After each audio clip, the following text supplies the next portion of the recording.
I think that's a good question. I think the first half of that question is really good, right? I think we do need to think about, this equitable design, deployment, and development and deployment of AI.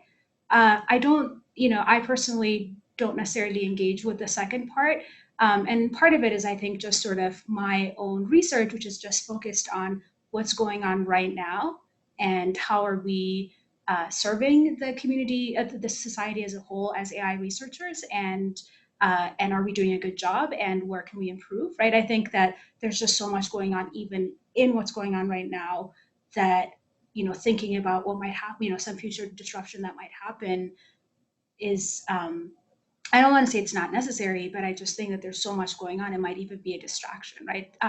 Or at least to me, it feels like a distraction, at least for my own sort of research agenda, right? But I think the first part of that question is still very important. We still want to think about sort of a more equitable process for, from determining what question we're going to work on to, actually solving something and putting it out there, and how we can get all stakeholders involved in the process. And this is something that we've talked about so far.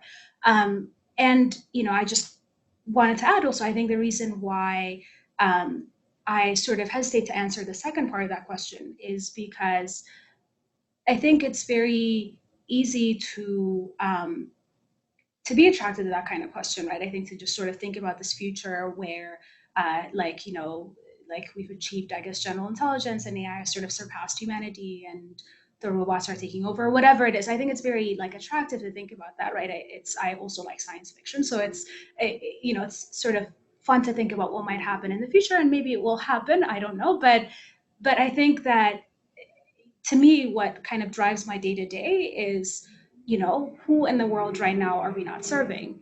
Well, like billions of people. There are billions of people that we're not serving at all, right? There are billions of people that are, struggling with hunger, or they're struggling with censorship, or they're struggling with, like, homelessness or incarceration, or, any number of things that are really affecting people's day-to-day lives. And I think at least I sort of have managed to put myself in sort of a bubble where I wouldn't necessarily engage with people struggling with that, unless I actually go out of my way to try to find someone who is, right? And I think it's important to keep that in mind and not sort of get carried away about how our bubble might get to this sort of future state where the robots have taken over our offices. I think it's important to think about like who's not in our office right now and how can we include them in this conversation and serve them.